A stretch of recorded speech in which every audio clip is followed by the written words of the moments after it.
The daring B-25 raids thundering across Tokyo skies at midday on April 18, 1942, dramatically shifted the course of the Pacific War, compelling Japan to adopt a reactive stance that hastened its eventual downfall.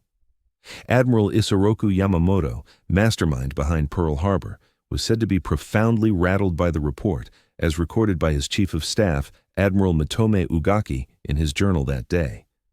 Today, the triumph went to the foe.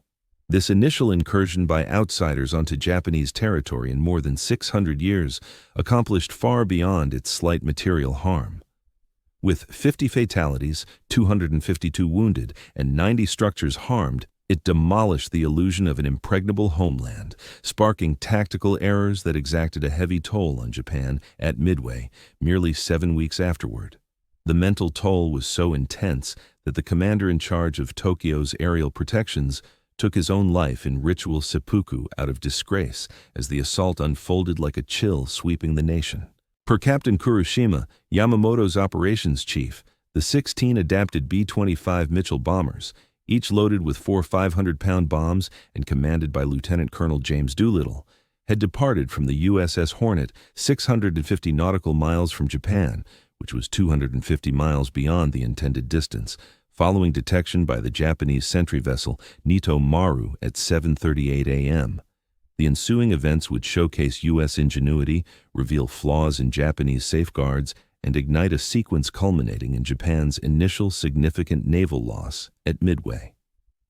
The Imperial Japanese Navy's pre-war strategy dismissed bomber launches from carriers as utterly unfeasible, grounded in logical engineering evaluations. Naval strategists in Japan figured that carrier-borne planes could only function within 200 to 250 nautical miles, owing to the necessity of returning to the ship in the protective formations they formed, which aligned with this belief. Deploying medium bombers via carriers contradicted all their knowledge of maritime flight dynamics. The engineering barriers arose from basic dimensional limits. The B-25 Mitchell's 67-foot wingspan overshadowed usual carrier planes, such as the F-4F Wildcat's 27 feet or the SBD Dauntless's 42 feet, weighing around 27,000 to 29,000 pounds when fully equipped for the operation. The B-25 was almost thrice as heavy as standard carrier fighters. Japanese principals accurately judged that such planes couldn't execute carrier takeoffs, given the standard runway needs surpassing 800 feet, far exceeding any carrier's length. Yet this premise turned out to be disastrously incorrect. Via thorough alterations at Eglin Field in Florida, U.S. technicians had reconfigured the B-25s expressly for this undertaking.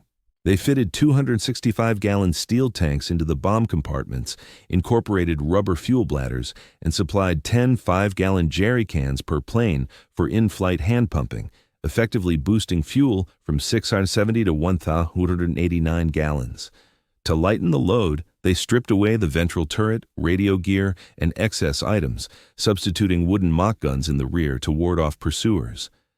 Lieutenant Henry Miller devised groundbreaking abbreviated runway launch methods that appeared to challenge the laws of physics. Crews pressed both feet on the brakes with partial flaps, and the tail stabilizer angled back 3/4, ramping up full engine throttle prior to unleashing. Doolittle's front plane lifted off in a mere 467 feet. Later, Lieutenant Donald Smith pulled it off in an incredible 287 feet. The 20-knot gusts opposing the Hornet's deck, paired with the ship's own velocity, delivered vital extra momentum that turned the improbable into reality. Japan's alert systems had arrayed their repurposed fishing boats as sentinels at set distances, drawing from patterns seen in earlier U.S. carrier strikes on the Wake and Marcus Islands, where enemy groups closed to within 200 miles. The Nito Maru, number 23, that detected Task Force 16, lay 650 miles offshore from Japan, well outside their anticipated danger zone. Even more pivotal, Japan lacked radar capabilities in April 1942, depending solely on sightings from these patrol vessels. The day of April 18th dawned in Tokyo with an ordinary air defense exercise. No alarms blared. Wardens scanned serene heavens while fire teams rolled their gear along roads in what felt like rote practice. As the session wrapped at noon without incident, countless Tokyoites headed out to markets, strolled through gardens and temples, or caught baseball matches. A French reporter on the scene described the instant. "I caught the harsh, mighty roar of plane motors, a strike right at noon, blasts. I glimpsed a shadowy craft speeding low past rooftops." So, they had arrived. At first, ordinary Japanese folk failed to grasp the spectacle before them. Crowds halted to greet the swift paired planes, only then spotting the white stars denoting U.S. origins. The truth dawned on observers at varied times, some upon viewing the plummeting ordnance, others. When the anti-aircraft barrage suddenly burst forth, the mental toll on the populace outweighed any material destruction by a wide margin. Broadcasts from Radio Tokyo had long insisted to the public that they, their country, and Emperor Hirohito were secure from hostile incursions, shielded by the kamikaze legend, a divine barrier untouched in any meaningful way since the Mongol warlord Kublai Khan's failed assault in 1281. The 26th Air Flotilla, commanded by Rear Admiral Sadaichi Ogata, held the main duty for protecting the home islands from aerial threats, with the Kisarazu Air Group stationed at Kisarazu Airfield in Chiba Prefecture, serving as the initial shield against airborne assaults. That unit launched 29 Mitsubishi G4M Betty medium bombers fitted with torpedoes, along with 24 carrier-based fighters carrying extended fuel tanks, all sent out to locate and destroy the U.S. carriers presumed to be lurking within 200 miles of Japanese shores. Pilots and Japanese fighters who crossed paths with the B-25s confronted a tactical scenario unlike any before. These bombers skimmed far below expected heights, hugging the wave tops on their approach, before ascending to merely 500 feet for their drops. Among the earliest Kai-61 liquid-cooled fighters to enter battle did so above Yokohama, prototypes so fresh that U.S. aircrews initially confused them with German Bf-109s. Strangely enough, even when spotting the intruders, Japanese aviators held back from pressing aggressive assaults. A few hesitated to pursue the interlopers as far as they could, and others misidentified the strange outlines of the B-25s as their own planes. The utter collapse of these interception attempts ensured that, despite assertions of downing 9 enemy machines, not a single one was actually lost. As the naval expert Shigeyoshi Miwa ruefully observed, the ground-based flak crews performed no more effectively. Though they estimated heights accurately, their explosions repeatedly missed to the sides of the darting bombers. The barrage was fierce, yet misguided, inflicting only slight harm on First Lieutenant Richard Joyce's B-25 from flak bursts. Admiral Isoroku Yamamoto's response to the incursion laid bare his inner turmoil alongside sharp foresight. Mere days prior to the strike, he had penned a note to Michiko Niwa at her geisha establishment in Tokyo, expressing mild concern that, despite the conflict raging for just over 3 months, many were easing up or thanking Admiral Yamamoto for the absence of any bombings. He cautioned with eerie accuracy that the foe's restraint owed nothing to Yamamoto but to the adversary's own choices. In the raid's aftermath, Yamamoto voiced profound sorrow, remarking, "I was saddened to learn that Tokyo had finally endured a bombing." Yet, he tempered it with realism. Still, it provided precisely the right glimpse of true warfare to jolt Tokyo's residents from their current complacency. His sharpest critique targeted the defensive shortcomings. It's shameful that not one enemy aircraft was felled while the skies above the capital were violated. This event gave Yamamoto the vital push to surmount opposition to his Midway strategy. The Naval High Command, headed by Admiral Osami Nagano, had at first favored cutting off Australia through seizures of Fiji, New Caledonia, and Samoa, brushing aside Yamamoto's alerts about potential carrier raids on Japan as implausible, until the American flyover validated his fears. The shift unfolded with stunning speed. Shamed by the episode, Japan's top brass hastened their deliberations on striking the American naval outpost at Midway, culminating in approval on May 5th, when Imperial General Headquarters released Navy Directive No. 18, mandating the seizure of Midway alongside vital Aleutian sites. The aims at Midway flowed straight from desires to block further incursions, push the protective ring farther east, eliminate surviving U.S. Pacific Fleet carriers, and secure Midway itself as a forward outpost for safeguarding the homeland. Tellingly, the Aleutian feint, meant to deter strikes from Alaska, demanded two carriers that might have bolstered Yamamoto's primary strike group, thus diluting his strength at the pivotal clash. Accounts from Japanese commanders expose a military grappling to comprehend an unthinkable occurrence. Admiral Matome Ugaki, Yamamoto's top aide, recorded bluntly in his diary amid the day's fading triumph, "Today marked the enemy's win." Captain Kameto Kuroshima, the imaginative yet quirky operations head under Yamamoto, likened the incursion to a fleeting tremor rippling across Japan, a vivid metaphor evoking both the bombers' short-lived intrusion and their enduring mental scar. Even in their sharp frustration, officers like Mitsuo Fuchida and Shigeyoshi Miwa granted that the operation ranked as masterful American tactics. The chasm between official narratives and harsh truth stood out glaringly in the aftermath statements. Although Japanese media swiftly alleged thousands of civilian casualties, the post-war examinations of Japanese military records exposed the true extent of the devastation. 50 lives lost, 252 people wounded, and 90 structures either ruined or severely damaged. The armed forces' fabricated assertion of downing 9 U.S. planes especially infuriated commanders such as Miwa, aware that not a single enemy bomber had been eliminated. Tokyo's radio aired its initial report ahead of any U.S. statement. For the first time during the ongoing conflict, hostile bombers had appeared above Tokyo. The intruding aircraft, however, inflicted no harm on key defense sites. The regime's information apparatus swiftly shifted to semantic maneuvers, labeling the assault the Doolittle incursion. The emperor's role, conveyed via official protocols, carried profound weight. Hirohito himself reduced death penalties for 3 out of 8 detained pilots to lesser terms, weighed in on plans for reprisals, and directed forces in China to obliterate all defense bases, runways, and vital transport routes in zones touched by the intruders. The operation's origins traced back to Navy Captain Francis Lowe's insight at the Norfolk Naval Station on January 10, 1942. As he observed Army bombers rehearsing over a tarmac marked to mimic an aircraft carrier's flight deck, Lowe conceived that medium-sized twin-engine planes could potentially depart from real carriers. Admiral Ernest King adopted the idea eagerly, while General Hap Arnold chose Lieutenant Colonel James Doolittle, a seasoned test flyer, aviation specialist holding a Ph.D. from MIT and expert in measured gambles, to command the effort.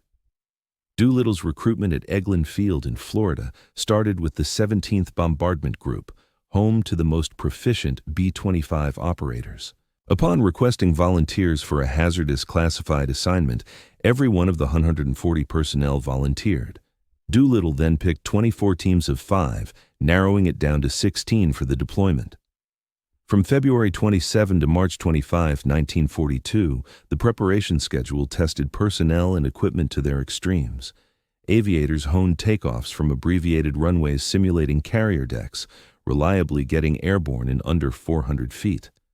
Low-altitude flights, sea-based routing, and precision drops from minimal heights grew commonplace. Alterations turned each B-25 into an optimized extended reach attacker, boosting fuel stores twofold and shedding pounds by stripping out non-essential gear. Every team featured 5 dedicated roles: the lead flyer, second pilot, route planner, munitions expert, and mechanics shooter. Standouts included Ted Lawson, whose personal account later topped sales charts, Robert Gray, who perished in the China-Burma-India region come October 1942, and Richard Cole, Doolittle's wingman, the final raider to pass away in April 2019 at 103 years old.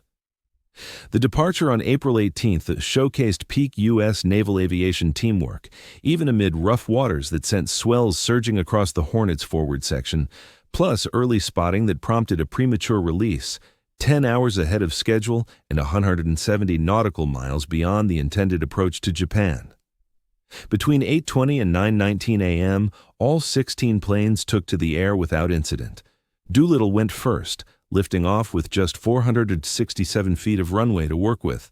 2 full crews ended up in enemy custody, kicking off a nightmare that laid bare the harshness of Japanese detention practices. The 6th plane, Green Hornet under Lieutenant Dean Hallmark, ditched into the sea near China's shoreline after fuel exhaustion, claiming 2 crewmen to drowning.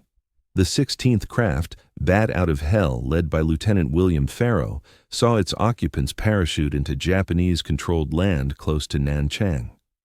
The seized pilots, Hallmark, Robert Hite, and Chase Nielsen from the 6th group, plus Farrow, Robert Hite, George Barr, Harold Spatz, and Jacob DeShazer from the 16th, were rushed to Tokyo for grilling by the Kempeitai secret police.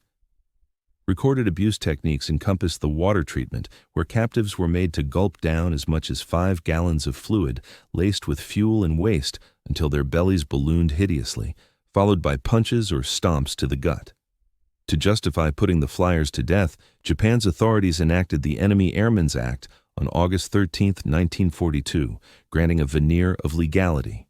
Backdated for application, it accused them of targeting non-combatants with bombs and gunfire, though zero proof existed.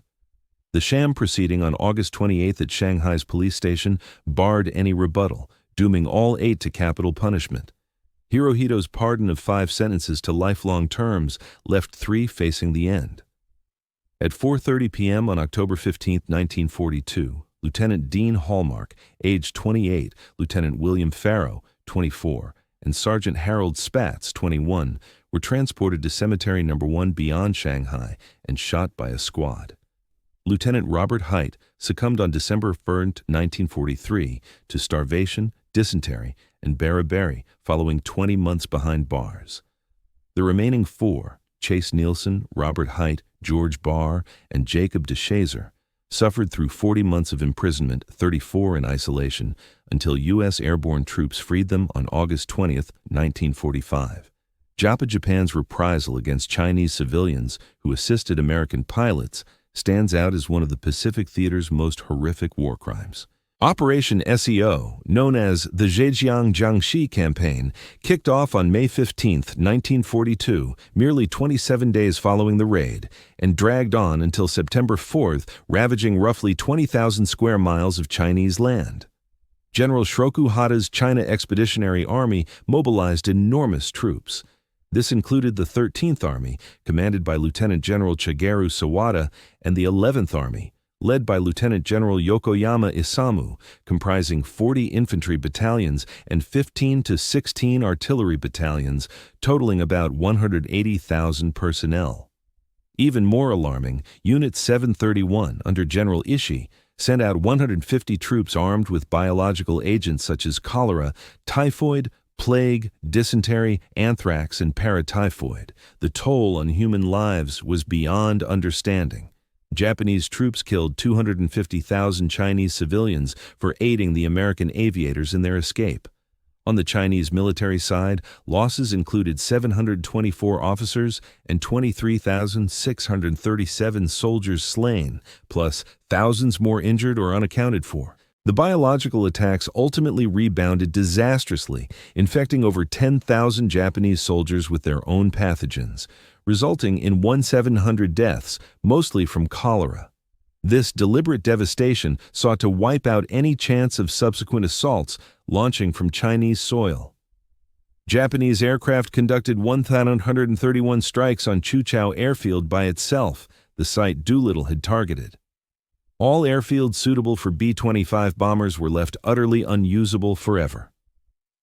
The Diddle Raid's broader strategic influence reshaped the Pacific War's path via a chain of repercussions that played a key role in Japan's eventual downfall.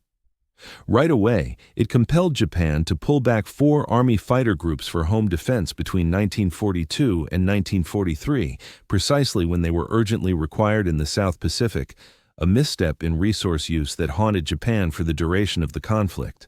The raid's contribution to hastening the Battle of Midway was pivotal, as it broke down resistance from the Naval General Staff and gained Army backing for Yamamoto's strategy. It steered Japan toward its initial major naval setback, specifically redirecting 2 carriers to the Aleutian operation to block potential future bomber outposts, left the primary Midway fleet vulnerable at the decisive point. The sinking of 4 Japanese fleet carriers from June 4 to 5, 1942 didn't just mean lost vessels, it also claimed invaluable seasoned pilots and the overall strategic advantage. The mental shift was just as profound. The raid instilled what U.S. strategists termed a fear complex, leading to wasteful defensive spending on resources for the rest of the war. Japan moved from aggression to a guarded stance, stretching their perimeter past what they could maintain and exposing supply routes to U.S. submarine attacks. Over the longer haul, the raid reshaped Japanese military thinking in various respects. Prioritizing homeland protection siphoned assets from all fronts, aiding losses in the Solomon Islands, New Guinea, and the Central Pacific. The erosion of aggressive drive post-Midway, fueled in part by the raid's mental toll, enabled the U.S. to grab and hold the upper hand via the island-hopping strategy. Scholars of military history question if Midway would have happened absent the Diddle raid. In Shattered Sword, Jonathan Parshall and Anthony Tully contend that although the raid might have sparked it, Midway preparations started before April 18th. Still, they recognize its vital function in surmounting Japanese internal hurdles and speeding up the schedule. Mark Stilla highlights how the raid fostered a highly wasteful arrangement of troops that lingered through the war. Among the raiders who were taken prisoner, Jacob DeShazer's account offers remarkable proof of endurance and personal change. The bombardier from Crew 16 suffered 40 months in Japanese detention, facing beatings, hunger, and 34 months locked alone. While captive, a Bible lent to him for 3 weeks in 1944 utterly reshaped his outlook. Upon release, DeShazer made a striking choice. He went back to Japan not as a foe, but as a missionary. In 1948, only 3 years after freedom, he reached Nagoya, one of the targets he had struck, to launch 3 decades of evangelistic efforts. His pamphlet, I Was a Prisoner of Japan, spread widely across Japan, touching millions with themes of pardon. The pamphlet's standout impact occurred when Mitsuo Fuchida, commander of the Pearl Harbor strike, encountered DeShazer's narrative. Fuchida, grappling with his nation's loss and seeking purpose, underwent a profound shift inspired by DeShazer's words. These one-time adversaries forged a bond as comrades in mission work, embodying healing between old foes. DeShazer's comrades from the raid followed varied routes afterward. Chase Nielsen stayed in the armed forces, ending his career as an Air Force officer upon retirement.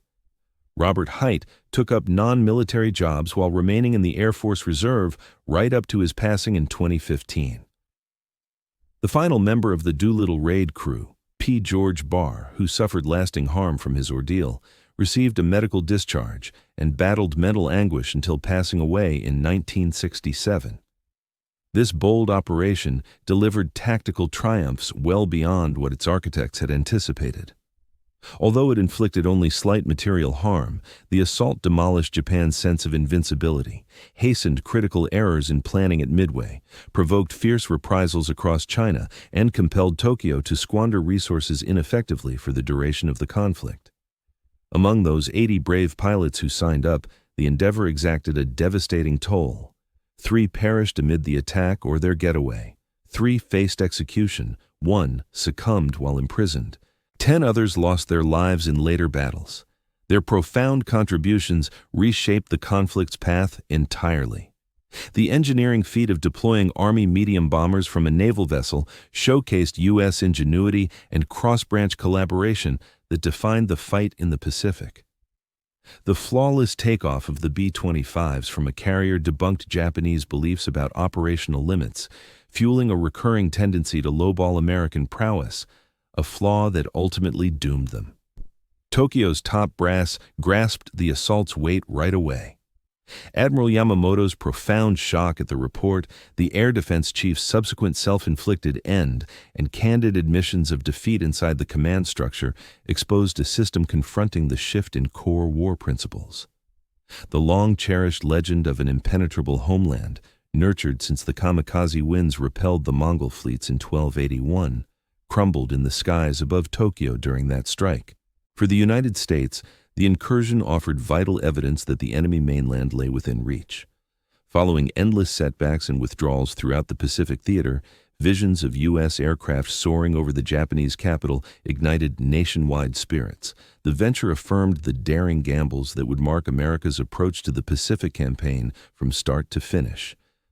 On a personal level, those 80 participants fully aware of their slim odds of making it back, alongside Chinese locals who staked their lives to shelter downed U.S. flyers, and ordinary Japanese folk tasting the conflict they had cheered just 4 months prior, turn abstract battlefield chronicles into poignant personal tales.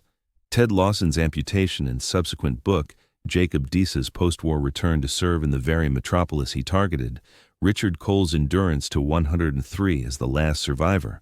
These personal journeys infuse life into grand strategic concepts. The Doolittle Raid exemplifies genius in mental disruption tactics, accomplishing via sheer nerve what brute force alone never could. Through challenging Tokyo's views on carrier-based bombing, unveiling domestic fragility, and sparking excessive countermeasures, those 16 B-25s shifted the Pacific Theater's course more decisively than massive naval clashes. The operation's real triumph resided not in the explosives unleashed, but in the perspectives upended. Admiral Yamamoto's earlier insight that the foe's restraint stemmed not from Japanese might rang eerily true. The Naval High Command's earlier rejection of carrier assault threats as implausible evolved into frantic excess. Every key blunder in strategy linked directly to that pivotal flyover of Tokyo. Today's warfare experts examine the Doolittle Raid as a prime case of uneven combat, yielding outsized gains via mental shockwaves. The outlay, 80 personnel, 16 adapted aircraft, 2 flat tops, produced dividends that molded the whole Pacific struggle. Still, the operation's toll on lives requires sober reflection. The slaughter of Chinese innocents in payback stands as one of the most lopsided acts of vengeance in recorded history. The abuse and killings of seized participants breached all codes of warfare. Such atrocities against human dignity endure as stark reminders of the grim underbelly of triumphs in battle. The evolution of former foes into spiritual guides, Doolittle's crew members revisiting Japan, and Fuchida's embrace of Christianity hint at redemption emerging from conflict's deepest scars. Their paths imply that although the Doolittle Raid redirected the military flow of the Pacific War, its most enduring mark may lie in illustrating our potential for mercy amid the abyss of violence. Those 16 AB-25s that departed the USS Hornet into the misty dawn of April 18, 1942, bore far more than ordnance.